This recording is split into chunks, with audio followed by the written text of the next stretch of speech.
All right, welcome back, everyone. So this is a really amazing story. Murad I, Ottoman Sultan, the third of the Ottoman Sultans, and he is going to be involved in one of the most significant battles in early Ottoman history, the Battle of Kosovo of 1389. Some people may be familiar with this, some of you may have never heard about it before, but it's definitely something you need to know for my courses, and maybe anybody else just might be interested in this one particular topic of Ottoman history. Here on the left, you see the image of Murad I, and again, the map. The map on the right is the Ottoman Empire that we're going to be talking about. In our previous lecture, we had talked already about the expansion of the Ottoman Empire, the Osman and Orhan, and how they controlled the area of Nicaea and Bursa and Thrace up here in the north. But now under Murad I, they're going to expand further. Where? Well, let's look at this. So here you have two maps here, and you have Murad I, those are his years, 1359 to 1389. Again, you don't need to memorize the dates. And he's going to start to move into what we sometimes call the Balkan region. And so the map here on the left, this mishmash map, which I'll explain why it's such a mishmash map of all these different colors and all these different ethnicities. And I know you probably can't read all of those for those who are my students watching this, and you're not going to be required to know what does every one of these colors mean. I'm going to explain all that. But basically, what we're going to start to see under Murad I, this area you see up on the top is a close-up. Let me kind of show it to you of this area over here on the bottom, right? So it's a close-up of this basic region over here that I'm highlighting, give or take a little bit. I'm not highlighting perfectly, but you get the idea. And again, you have all these maps in your textbook as well. But this is the Balkan region, sometimes we call it, and it has a lot of different powers. And so you could see areas up here like Bulgaria, Macedonia. These are areas that Murad I is going to start to expand and control. Remember, these are regions that were part, again, of the Byzantine Empire. As I talked about in my previous lecture on this, the whole thing with the rise of the Ottomans is really the decline of the Byzantine Empire. And so in the 1360s, these areas were fairly vulnerable. Murad I saw this and he started to take advantage of it.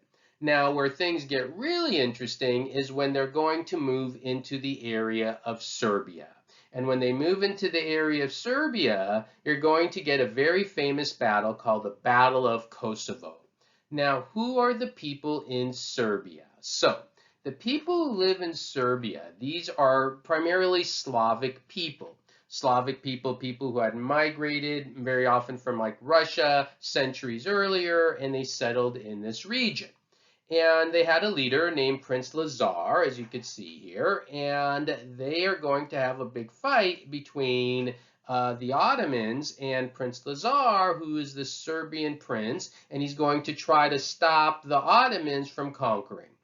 In terms of exact numbers in these battles, the Serbian prince had about 80,000 men, and Murad I had about 60,000 men. Oh, one quick note before I go any further. When you look at the spelling of Murad I, notice it's spelled M-U-R-A-D. Just so you know, occasionally, based on translations, you'll see the same name spelled with a T at the end, M-U-R-A-T, Murad I. You see this in some other sultans as well. Mehmed the First. So sometimes if you see a name ending with a D and you might read it in a textbook or another source with a T, if the dates match, it's the same person. It's just the translations, I guess. So just a quick little note on that. So anyways, there's this battle there. I just gave you the numbers, and you do definitely want to know what happens in the battle and who wins. I'm not going to go into all the specific details in the battles. There are some other good videos and lectures out there you could find that go into the nuance of the military movements and all of that. But for my courses, I just want to have kind of a basic overview of what's going on. One big thing that happens is Murad I is going to be killed in the battle. So that's kind of bad for him. But the Ottomans actually win. They win the battle, and what this means is they begin to take control, firm control of this area of the Balkans around Kosovo. You can see over here, let me highlight it in red so you can see a little better over here, dark red, and start to have a firmer hold in this area again of the Balkans. And what this also begins to do, other than the fact that it, helped the Ottomans expand and grow, it also weakened the Byzantine Empire further. So that's another impact. Once again, they're further surrounding Constantinople. And it really alienated some of the Christian population in the area. In terms of the long-term effects of this, and I really want you to understand the long-term effects of the Battle of Kosovo.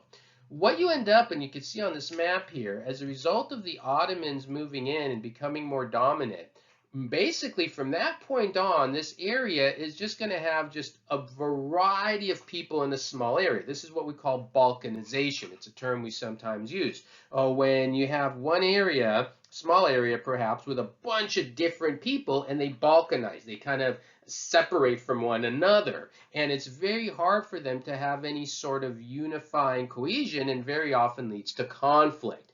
If you're familiar with the Balkan Wars in the 1800s AD, those are important. And of course, this is also where World War I will in large part break out, because of these kind of nationalistic conflicts that are going to emerge centuries and centuries later, where the people there are like, well, we don't want to be part of the Ottoman Empire, we don't want to be part of Austria, we just want to be Serbia, we want to be our own people. And this in part helps lead to World War I. If you want to watch my World War I lectures, I go into a lot more detail on that.